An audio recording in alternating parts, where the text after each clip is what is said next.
that thing you fucking hate might be the thing and you just don't know yet. So you got to give it a go. Can be not easy, but it's the most rewarding thing you ever do. If you're looking at where you want to go instead and like what you're building towards, you're going to find that I think that's a game changer. If someone's feeling stuck, like I feel like literally the best thing to do is. Welcome to Swift Coaches Academy, a podcast dedicated to bringing health and wellness professionals the uncensored truth behind what it really takes to succeed in the health industry with me, your host, Xenia Wood. As an accredited exercise physiologist and business owner for almost a decade, I'm on a mission to transform the lives of ambitious health professionals like you who want more and are ready to take action to create incredible impact in your careers and unlock financial freedom in your business. So join me as I speak candidly with industry leaders about the struggles and successes from within the trenches through thought-provoking conversations. Today, I'm super excited. We have a very special guest who is a very long-term friend of mine and has been through, I feel like, 5 different life changes in one. So Monique Dolman, I think before we were introduced, you were like managing like Muffin Break or Baker's Delight or something.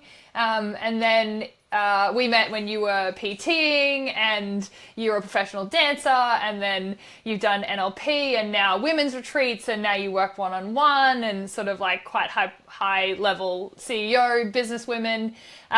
So firstly, Mon, thank you so much for spending the time with me today on this podcast. Yay, I'm so excited to be here. It's going to be really fun. Amazing.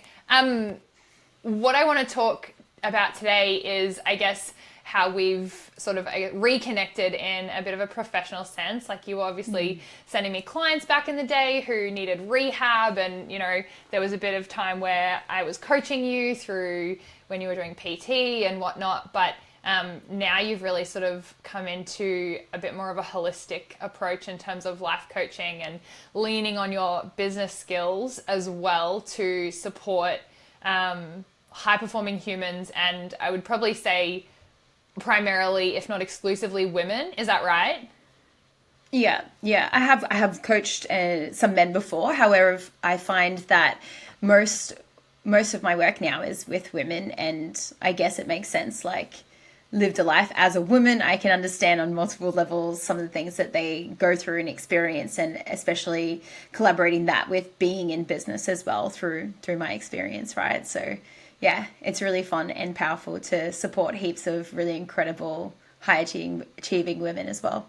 I love it. And I think, you know, the reason that I reached back out to you was because I was, as you know, but maybe listeners may not, I was feeling a bit stuck in life, in business. And I was almost like tossing up between a psych or, you know, a business coach or life coach, or what do I do? And I just felt like, sure, while I could see a psych for some of the relationship challenges or the problems life was throwing at me in terms of frustration levels or emotional regulation, I think that I kind of got stuck with the fact that a lot of psychologists are typically employees, and just not feeling like they would truly get it and like understand, like, I'm not saying that work is a problem, but obviously those things are going to come up a lot. And I wanted someone who really understood me, but wasn't going to tell me to stop work or to slow down, but also give me strategies to support that. And also,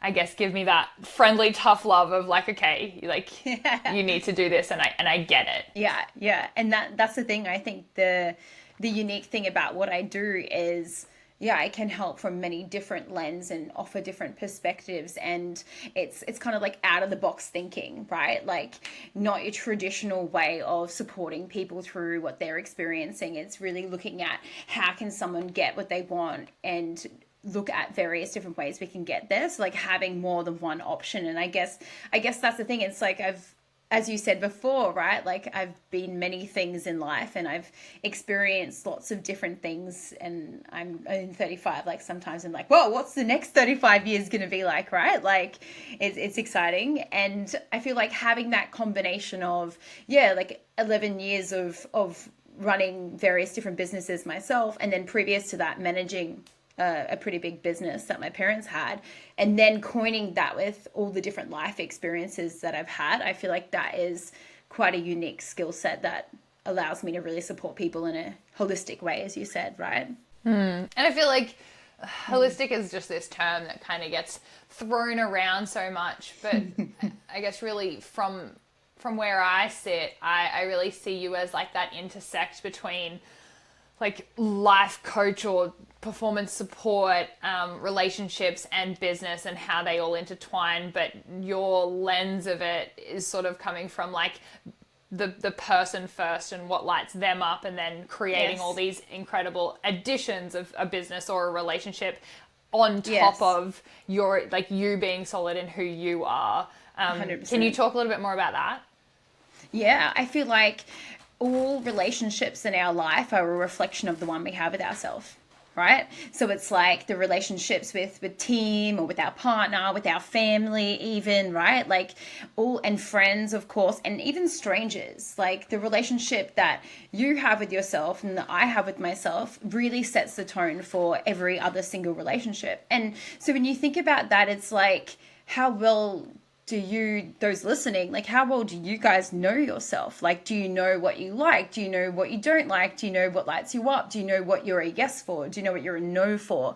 Like all of those things, I think sometimes people forget to really inquire about and to bring awareness to. And I think sometimes people can get really focused on the external, or like the other person, or like what have they done, or like what's happening for them, right? So when we bring all of that energy back in within ourselves and we ask ourselves like, what's happening for me, or like what's actually going on for me, what do I want, and we kind of really go internal with it, and water and you know, develop that relationship with ourselves, then I've started to notice through my own experience, and then through like all of the people that I've helped, like the thousands of people that I've supported to transform their lives, then they see that elevate and shift and support all the other relationships they have in their life, and not just the relationships with people, but the relationship to their business, or the relationship to, you know, working, or like the relationship to, you know, money, like all those different things. Like the relationship itself as a vehicle to everything else thrives when they are. Yeah, so I think it's totally underrated to work on self from a standpoint of, you know, really developing the connection to self and the relationship to ourselves. And I feel like that is the secret weapon in having a thriving life in all other areas. I love that. And it is so foundational to come from that like self and connection. I feel like I definitely felt a little bit like lost with that, or like, what do I like and what am I outside of like Xenia Wood, the Instagram, like social media, like really professional and like go-getter businesswoman. It's like outside of that, what can I lean on that also helps bring more vulnerability and brings more personality into what I do, without not that I'm like being one dimensional, but just, I think you said something to me the other day. You were like, I love that story you put up the other day because it just is so you. It's so Xenia. And I think it was when I was talking about a crystal, and I was like, the rock. And you were like, oh my God. Just I loved it. Because you were owning it, right? You're like, hey, these are my beliefs. Like, I don't believe in this shit. And you're like, you're just so transparent. And I think that's, you know, due to you really knowing who you are. Like, if you don't know who you are, someone might be like, yeah, this rock, like, yeah, you know, this is so magical. But like, if that's not your belief, then why share it? So I love that you know yourself like that. But you're also willing to take on other perspectives as well. Like, that's something really powerful. I think that sets you aside as a leader. Like, you're so solid in what you believe, and yet you're also really open to hearing other perspectives. And you might, you know, try it on, or you might be like, yeah, nah, I'm a no for that. And I think that's a powerful leadership skill. Oh, thank you. I feel like this is probably like personal slash doing some life coaching while we're on the call, but I know that I was sort of saying to you that I was struggling with like feeling like a leader and feeling like a good leader and feeling like I was leading my team really well. But I was talking to one of my VAs the other day and I was like, jumped on the call and I was like, hey, what's going in life? I was like, I don't actually have anything to talk to you about. So like, where do you want to go? Like, what are you enjoying? And just after that call, she was like, no, like, I really appreciate you. And she basically said to me that like, I am a great leader. And it was just a really nice moment, because I know that like you can say it to me, or, you know, like my partner can say it to me, but like when it comes from actually a staff member, I was like, oh, like, that just continues to reinforce those things, which helps when you sometimes feel a bit shitty. I love that. Yeah, I love it. It's like you've cultivated that validation within yourself, and then you also have your close circle that also can see the changes and can see what you're doing for the world, and then to have the team that actually can see it as well. Like, that just goes to show that you are sharing your incredible variety of skills as a leader. So yeah, that's really, I love hearing that for you. But let's talk less about me today and more about you, because I feel like people on this podcast probably know a fair bit about me, but I want to talk about you and the wonderful woman that you are, and I guess how, like, what you do, and I think you said it right before we jumped on, where you're talking about, you know, helping people connect with who they are and being able to create from a place of like abundance or joy or whatever, as opposed to hustle. But then you also still like believe in moments of hustle or like doing and things like that. So can you explain like how those two kind of coexist for you? Yeah. So I think for me personally, I definitely have lived a life that's just been 100% go, go, go. Like, probably up until 6 months ago, I don't think I've ever really stopped. Like, yeah, I've been on holidays, but it's not to escape. It's been because I've wanted to travel, right? And I've loved that about myself. Like, I've loved how ambitious I am, and like how I really want to grow. And I'm always thinking about, how can I improve as a person? How can I, you know, what can I learn to help my clients? Like, how can I improve in what I'm sharing and the value? So it's like, I've always, I would say always, like from such a young age, I feel like I've been like that. So I was like pretty much an athlete from a really young age. Like, I used to be a really incredible swimmer from like age like 7. Like, I was training like 7 times a week, like at the age of like 7, 8, and you know, they're probably training us for the Olympics or something, right? Like, it was crazy. And then dancing, and then like just everything I've done has just always been full. Like, I've lived quite a life of like, yes, I can do that. Yes, I can do that. And I've loved every part of that. And so I feel like I've really worked that muscle of developing discipline, developing resilience, and developing commitment, right? And I think some people definitely 100% need to strengthen that muscle. And then I think there's some people that fucking are so good at that, like so incredible at, you know, getting shit done and having multiple businesses and like know how to make money really well. And they can just like, oh, what other business should I start this week? You know, quite like yourself. And, and I feel like there's a pendulum, right? So there's a scale of like, of where we get to swing between. And I think that when we sit on one side for too long, then the other side's going to dip. And often I find that it's like the seasons. Like, if we're always in winter, like, what's going to fucking grow? Like, you know, if we're always in summer, like, how can we have renewal? Like, it's seasons are within everything, within us as women. Like, our body physically has its own season through our menstrual cycle. And then if people aren't, you know, having a natural cycle, you're still having these hormonal changes. You have your own internal seasons as well. And I think identifying your personal internal seasons and business seasons and life seasons gives us information, right? So if people have more information about themselves, then you can utilize that to grow, to make different decisions. You can utilize that to be more fulfilled in your life, essentially, right? And I think without the information of self, like, where am I at in my own internal season? I might be hyper fucking critical about myself. Like, I might be judging the fuck out of myself. Like, oh, well, harden up. I should just be doing more or something. Like, there can be this internal dialogue. And I wonder if those listening, if you guys have experienced that, like if you're a woman, like experiencing being hypercritical on yourself at certain times of the month. And then if you really tune in to what's going on with your physical body, like on that hormonal level, there are shifts, there are changes. And so I think that, making more sense of ourselves from a physical level, an emotional level, spiritual level. And when I say spiritual level, what that means from me is like what lights you on fire, like your soul, if you will, or if you want to just call it for Xenia, what lights Xenia on fire, like what really lights you up.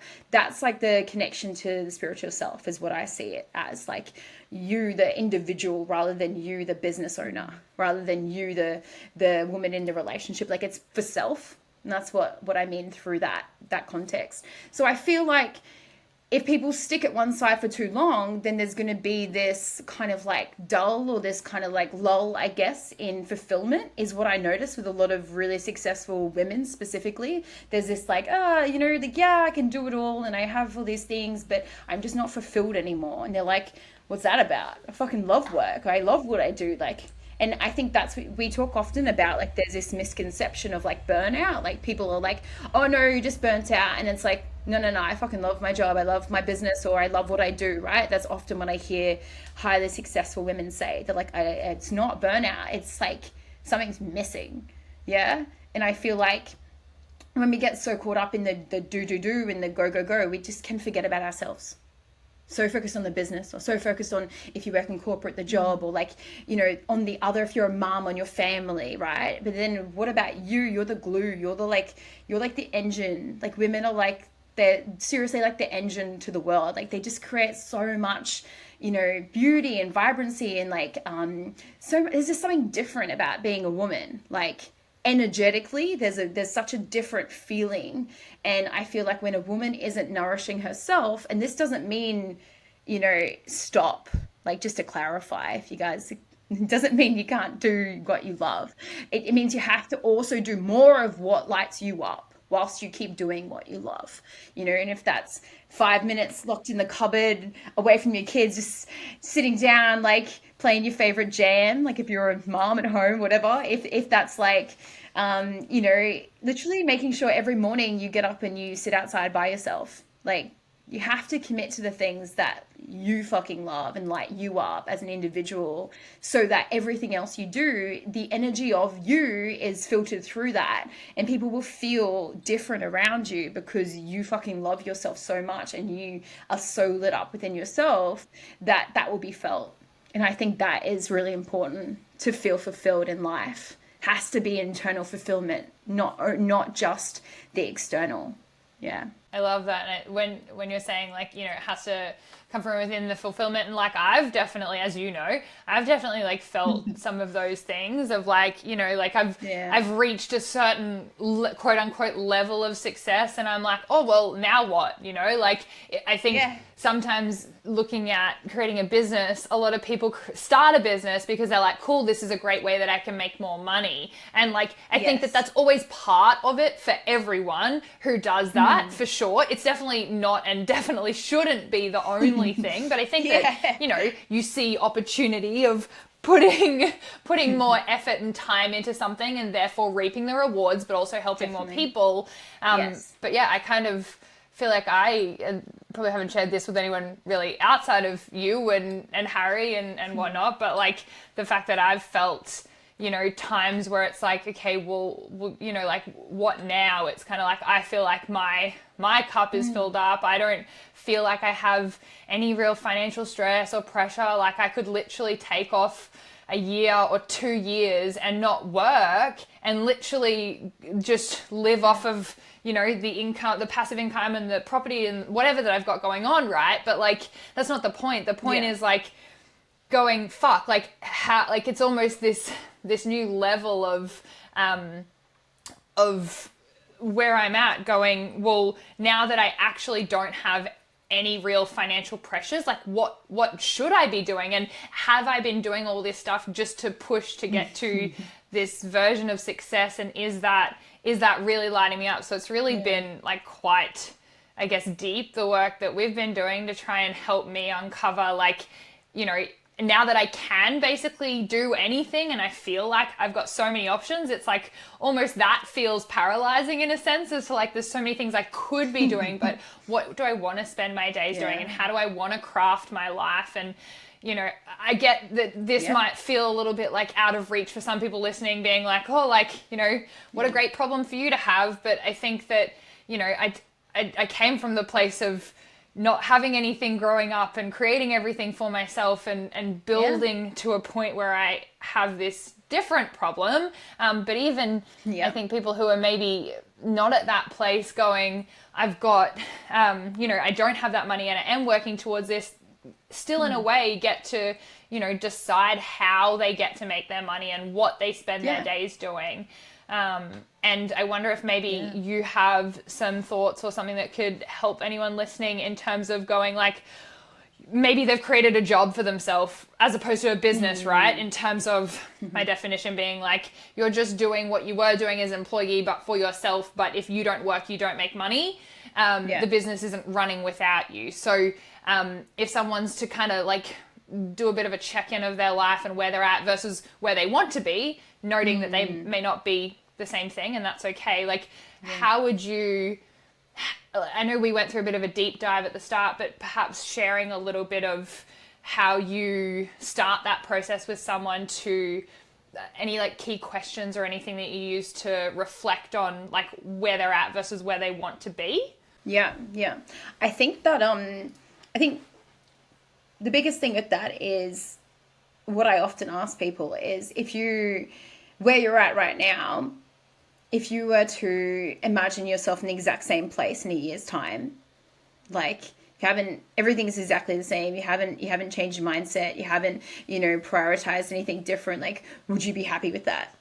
Right? And if they say no, then it's like what you said, it's like really evaluating, okay, cool, what can I start to do today, not next year, not next month. Like, it has to be now. Like, the thing about taking action is, it can't just be in your head. Like, it can't just be a thought. It can't just be like an idea. Ideas are amazing. Thoughts, if they're, you know, towards what you want, amazing. Yet you have to actually make that tangible, right? So if you look at where you're at and you look at where you want to be and you notice there's quite a big gap, just ask yourself, what's the next step?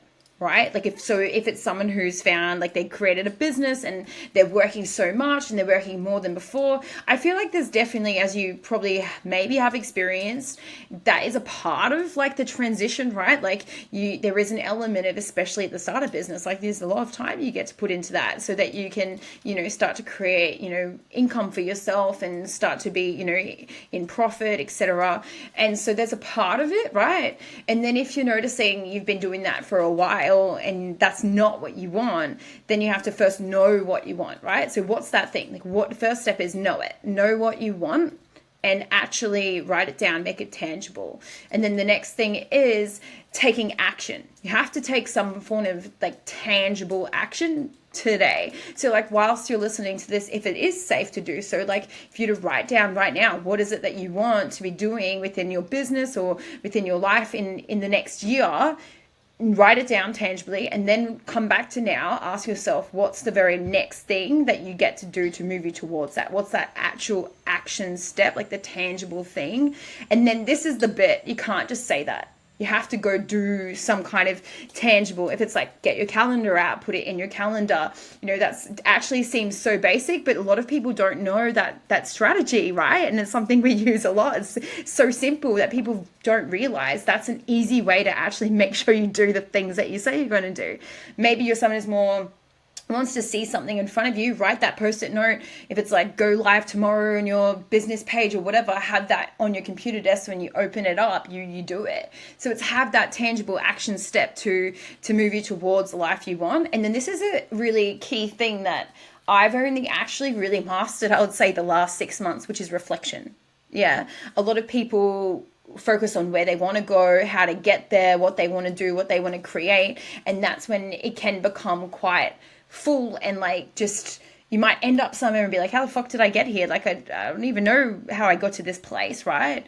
So reflection, like you need to actually reflect. And this isn't just when something bad happens or like something goes wrong. It's like reflect when things are fucking great. Like every month, how can you have reflection time scheduled out in your calendar so that you're reflecting, and maybe you have a set of questions you ask yourself, or maybe there's just like, you know, 2 key things you repeat every single month, but you want to get some information on where you're going, what you're creating, and if it's actually still working for you in the life you want to live. I think that's the key bit, the life you want to live, not the life you think you should be living as well. A lot of people are living a life they think they should be living for their mom, for their dad, for, you know, society to look good or whatever. But this is the bit. Sometimes we end up in places that we didn't expect because you haven't reflected if this is still good for me.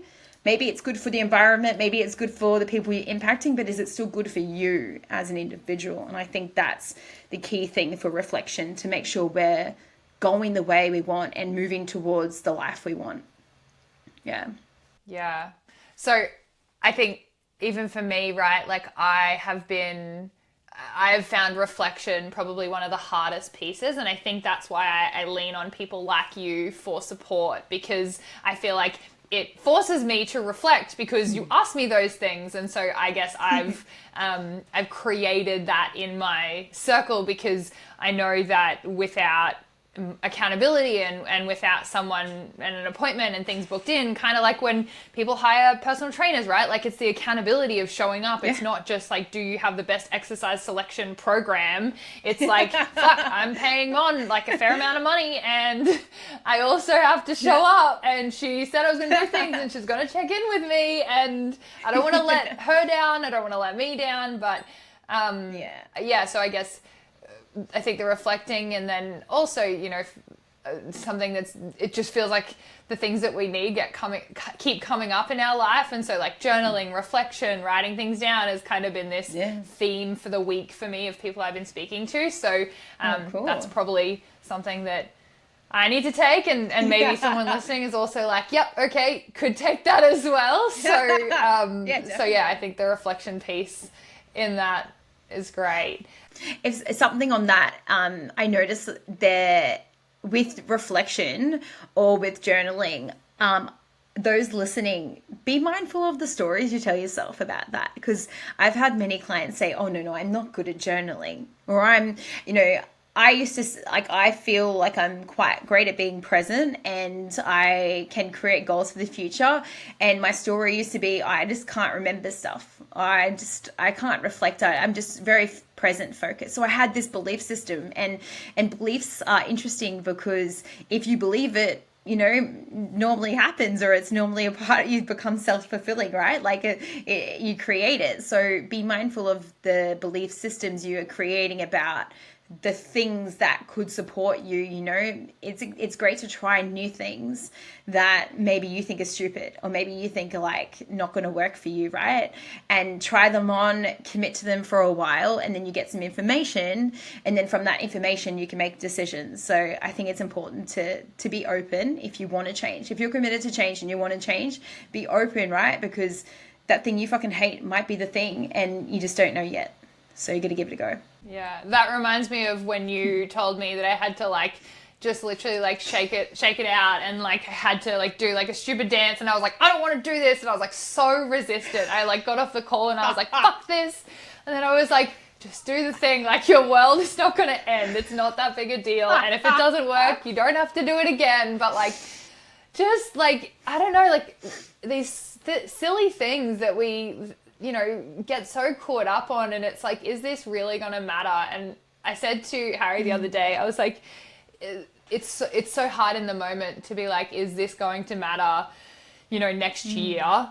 like, is what I'm stressing about, is what I'm, frustrated with, is it really going to be that important? And I even said to him, I was like, even if I died, like, I was like, that's like a huge event. And like, of course, Harry, my partner, would be like, like, that's a big deal. But like in a year from now, I'd hope he's like, doing like far better. And it's of course still going to matter, but like the amount of stress or effort and energy that we put into something that maybe has already happened, that we have no control over changing, but we can change how we move forward. I just was like, yes. if it doesn't matter, like in 30 years, if, effectively like someone important in your life dies, then like what, like, which is obviously impactful. I'm not saying it doesn't matter, but I'm saying like how much effort and stress we put into it. I love that we're going to like the most extreme situation. Yeah. Death. Someone dies. No, but like, I guess like if that doesn't matter, but if that's not something that is worth us continuing to relive and stress over and creating all of these like, stories and emotions and whatever, then it's like, really, is the fucking text message you got from a client going to be that important? That if you maybe handle it in a way that you wish you hadn't of, or whatever, right? I love that, right? It's like asking, I love what you said, like that's such an easy phrase that people listening can just, like you guys can literally ask yourself, okay, will this matter in 10 years or 20 years? And if it's like no, then it's like, okay, cool, just move on. Like sometimes it's literally that simple. And I think that's the thing, people want these big, huge, cathartic things sometimes, that people want this big, massive, like, aha, like the sky's opened and fucking everything's changed. And it's like, it's actually the small things like that are small decisions that you make like that compound. And then eventually you're like, I don't catastrophize things anymore. Oh, fuck, look at me go. But sometimes it takes a little while to notice those small changes. And like ask yourself, will it matter in 10 years? Will it matter in 1 year? Whatever the time frame works for you. Like that's such a great question, Z. Yeah, I love that. And it's so hard in the moment, right? Like to be like, oh, cool. Like you can say that in retrospect, but I think I've noticed picking myself up earlier with it, and just the awareness slowly gets brought closer and closer to the event, to the point where it can hopefully happen before the event. Because I know that you talk about like awareness is the first step, right? And so even if you pick yourself up on something that you did after the fact, that's closer to being before than not picking yourself up on it at all. Yes. 100%. And that's the thing. It's like you just said, it's about noticing the gap, right? Notice that gap. And of course, if you've never done that before, or you've never really like tuned in to create awareness for yourself through different, practices, which is, there's various different ways you can do that. Then noticing and being conscious in the moment of when you're reacting, triggered, or, catastrophizing, of course, it's not easy. Yet what you said so great, like, take those wins, like maybe it's like 5 hours later when you first do it and you're like, oh fuck, like I did that thing, I'm not proud about that, or I wish I'd handled that differently, right? And then eventually it's like 20 minutes later, 5 minutes later, in the moment, and then eventually you like, in the moment you might be feeling an emotion and be able to like regulate yourself through your breath or through reminding yourself, hey, like there's no threat, and then you can respond.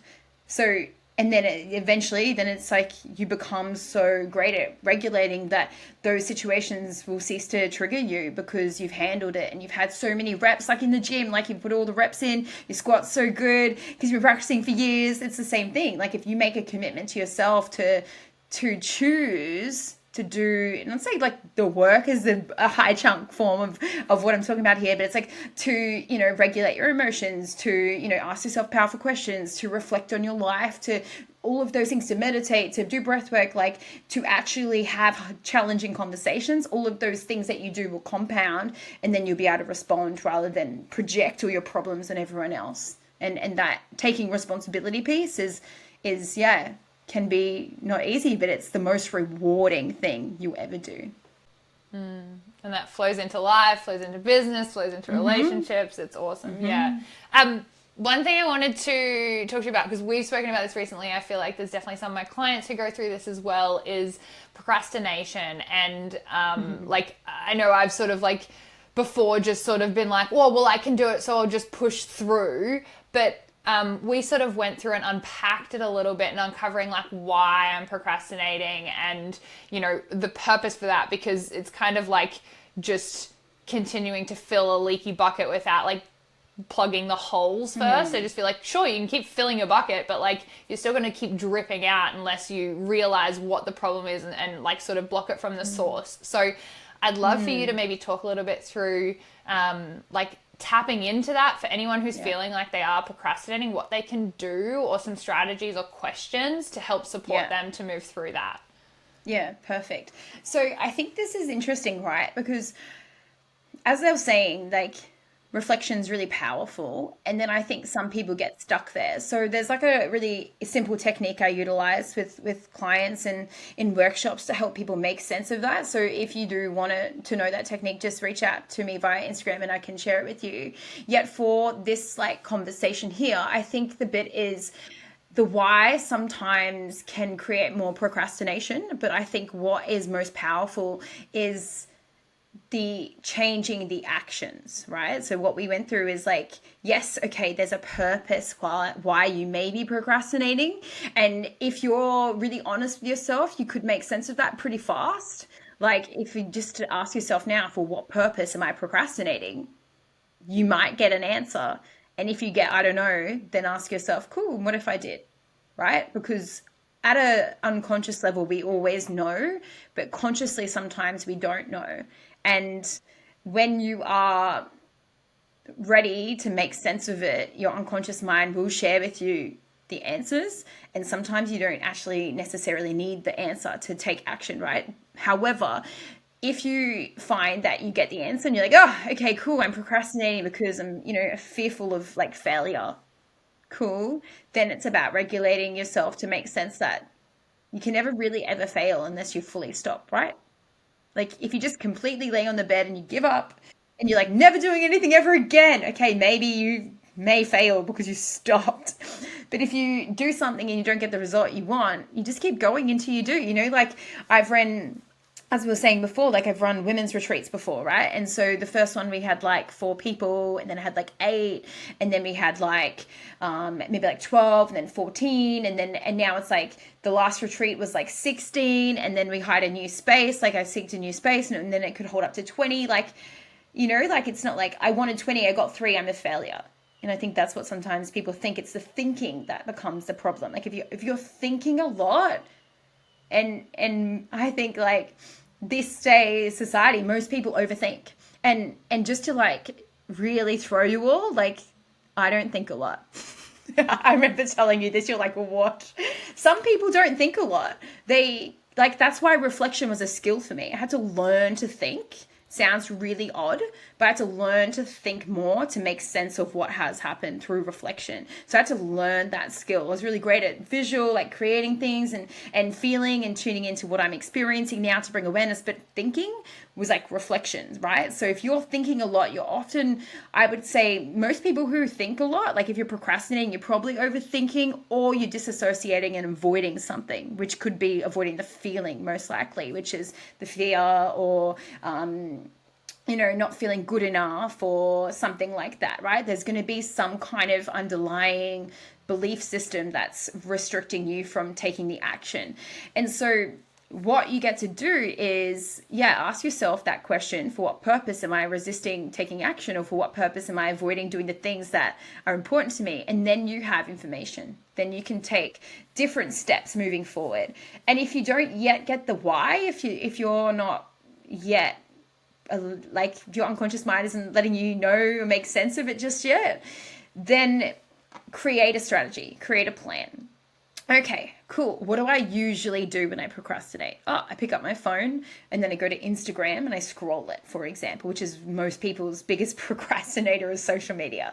So, create some kind of like boundary. Oh, I have had some clients that it's like, we've talked about locking the phones, and then we have had some clients that talk about, I'll schedule in social media time. And some people do that like after the big chunk of the, hard work or the bigger bulk of like client work or meetings for their teams and etc. And they have like, 2 to 2:30 is go on social media, reply to everyone first, and then then I can have a little time at looking at some stuff that excites me, for example. So you have to put a new plan in place.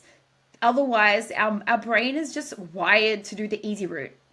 Like, if you don't have a new plan in place, a new strategy, it's so easy just to do what we've done before. And mentally as well, like the capacity in our brain, like our brain wants the easy route. It wants it to be easy. So if your phone's next to your bed, or if maybe your procrastination is I don't know, something else, like reading your book. I've had clients that just read and read and read all night, and they want to be in bed. It's like, maybe you only read on the lounge.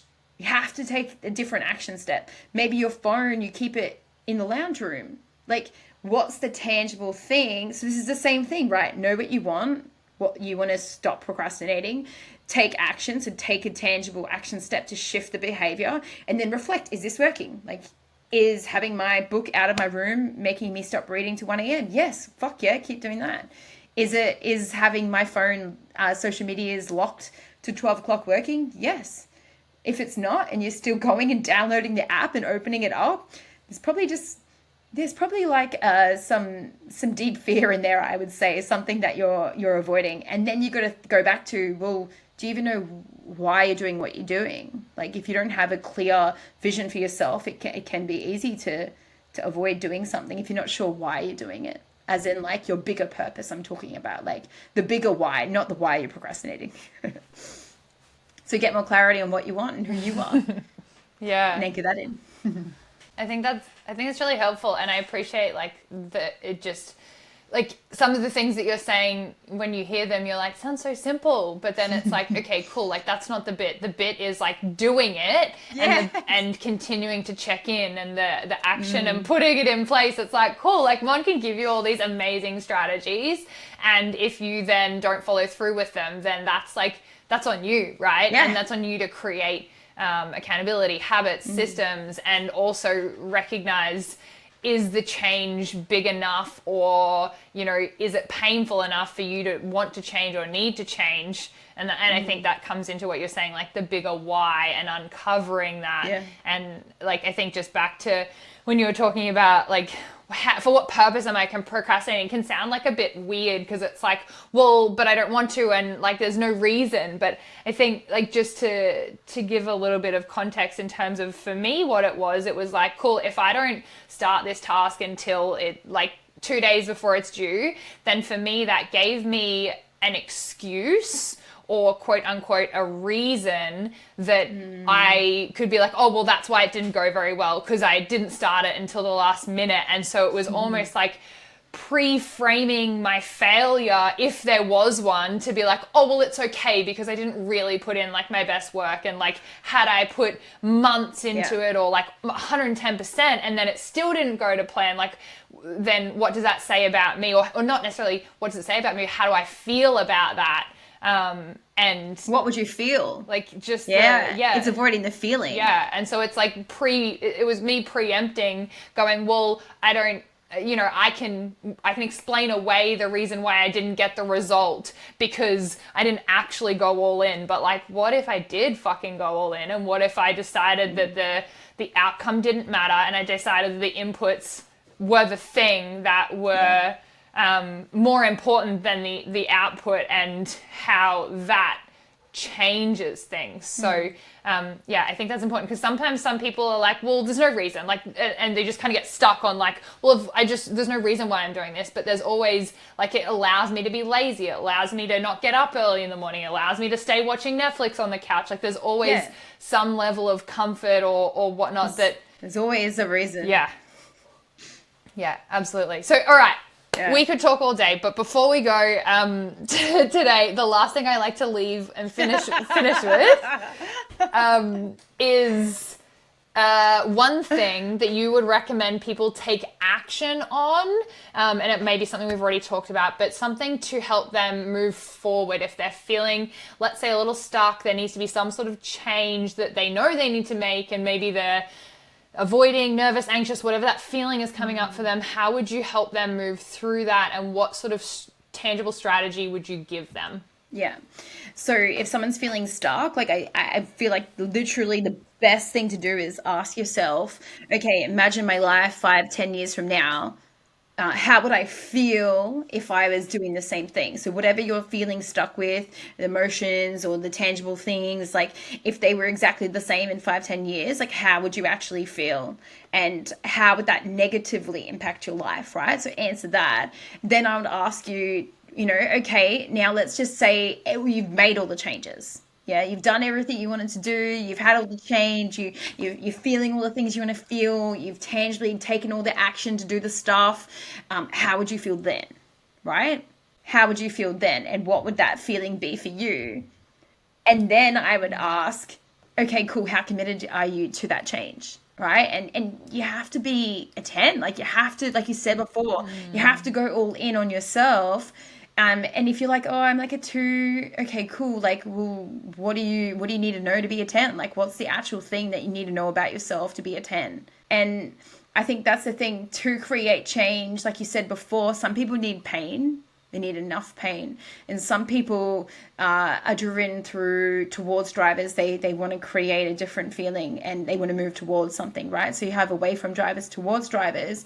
And I think like, yeah, okay, waiting till you gain, let's just say, I love, gym things are always easier because being a personal trainer is so relatable to so many people. If you gain 10 kilos, like, are you, like, okay, if you like right now feel like, oh yeah, like it's a few kilos I want to release, like, okay, are you going to wait until you're 15 kilos heavier and then go, oh, now I'm going to make change? It's kind of the same concept when you think about your mindset. It's the same concept when you think about the business you've started or the business you're growing. Like, are you going to wait until it falls to shit? Or like is so unbearable that you hate everyone before you do something? Or what if you just went, okay, things are pretty good. Like, I'm doing all right. Or you're like, I kind of see some areas that could grow. Okay, just take the action now so it doesn't have to be in away from pain to make you change. Like actually just start focusing on where you want to go rather than where you want to move away from, because this is the thing. If you're like, if people are here following you, Z, like they're obviously moving towards amazing goals. They're moving towards the life they want, right? And maybe in the past it was moving away from pain. Maybe they didn't have the money, or maybe some of them still have that, like wanting to move away from not having money. But if you're looking at where you want to go instead and like what you're building towards, you're going to find that is going to support you so much more than thinking about not having what you want or like moving away from the pains and the struggles. So it's shifting your focus towards your future, towards the you get to become, and really tuning into the feeling. I think that's the bit, like the reflection on the feelings of if you didn't have it and if you did have it. And I think that's going to be a really powerful way for people to get unstuck and to take actual action now rather than waiting till it falls to shit to take action. I think that's a game changer. I love that. Oh, we could talk all day. But thank you so much, Mon. People who are like, shit, this is a powerful woman and I want to listen to more of what she has to say, where can they find you? Yeah, amazing. So I actually have my own podcast. It's called Breaking Through. So you can find me on like all of the typical podcast spaces, like I'm on all the platforms. So Breaking Through with Monique Dolman. And then I also mainly hang out on Instagram. So feel free to reach out and share any takeaways there. So it's Monique_Dolman. And yeah, I love speaking on there and sharing value through Instagram. So if you are someone who wants to connect there, then message me, say hi, and let us know what you loved about our chat today. Would love to hear. Amazing. Thank you so much. I will speak to you soon. Have a fantastic day. Yay. Thanks so much. Bye. Bye. Just a quick reminder before you go, that link is waiting for you in the show notes if you are a health coach who is in business looking to grow or scale. We have options for both, and I am super excited to be working with a few individuals who are ready to take their business to the next level. If that sounds like you, chuck down and have a look at the show notes and you can apply through there, and I will talk to you one-on-one and we can figure out if this is right for you. I cannot wait to chat. I have a tiny favor to ask of you, and that is to just hit that subscribe button if you have not done it yet. If you've made it this far, then I hope that this has been valuable for you and for us to get more incredible guests in front of your earlobes and faces. If you're watching us on YouTube, then please do that now.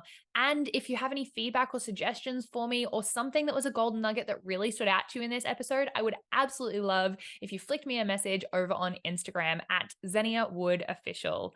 Until next episode, and in whatever you do, move swiftly.